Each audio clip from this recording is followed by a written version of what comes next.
Hi friends, இன்றைக்கி இந்த மாம்பழ சீசன் முடிகிறதுக்குள்ளே இந்த மாம்பழ அல்வாவும் செஞ்சு பார்த்தலாம் தான் ட்ரை பண்ணேன்.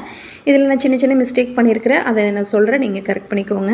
ஒரு வடைச்சட்டி எடுத்துக்கோங்க, ஒரு ஸ்பூன் நெய் விட்டு ஒரு 5-6 முந்திரி வறுத்து எடுத்து வச்சுக்கோங்க. அதே வடைச்சட்டியில் இன்னொரு ஸ்பூன் நெய் ஆட் பண்ணிவிட்டு 1 கப் மாம்பழ பியூரி, நல்லா இனிப்பாக இருக்கிற மாம்பழம் எடுத்துக்கோங்க.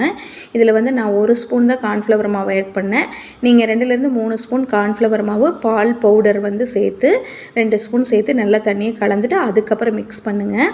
அப்படியே கலந்தீங்க, அப்படியே கட்டி கட்டியாக வந்துடும். அதுக்கப்புறம் 1/2 கப் சர்க்கரை, அப்படி இல்லைன்னா உங்களுக்கு இனிப்பு ஜாஸ்தியாக வேணும்னா 3/4 கப் சர்க்கரை சேர்த்து நல்லா கெட்டியாக வரை கிளறிட்டு இறக்கிறதுக்கு முன்னாடி கொஞ்சமாக ஏலக்காய்த்தூள், அப்புறம் வறுத்து வச்சுருக்கிற முந்திரி சேர்த்து ஒரு 5 நிமிஷம் அப்படியே சிம்லேயே வச்சு கிளறி விட்டுட்டே இருந்தீங்கன்னா இந்த பதத்துக்கு வந்துடும். அவ்வளோதான். ஒரு தட்டில் நெய் தடவிட்டு அதில் இந்த மாம்பழ பியூரி நம்ம ஊற்றிட்டோம் அப்படின்னா நல்லா ஒரு செட் ஆகிறதுக்கு 1 மணி நேரமாவது ஆகும் மினிமம். ஸோ இன்னும் கொஞ்சம் நீங்கள் கார்ன்ஃப்ளவர் மாவை ஆட் பண்ணிக்கிட்டிங்கன்னா நல்லா அந்த அல்வா பதத்துக்கு வந்துடும். ஸோ நான் சொன்ன அந்த சின்ன சின்ன மிஸ்டேக் கரெக்ட் பண்ணிக்கோங்க. 2லேருந்து 3 ஸ்பூன் கார்ன்ஃப்ளவர் மாவு, அதே மாதிரி 3 ஸ்பூன் பால் பவுடர் ஆட் பண்ணி கரைச்சி அதுக்கப்புறம் இது கூட ஆட் பண்ணிக்கோங்க. அப்படி இல்லைன்னா இந்த மாதிரி கையில் ஒட்டும். ஸோ கண்டிப்பாக ட்ரை பண்ணி பார்த்துட்டு எப்படி இருக்குன்னு சொல்லுங்கள். வீடியோ பிடிச்சதை மறக்காமல் லைக் பண்ணி சப்ஸ்கிரைப் பண்ணிக்கோங்க.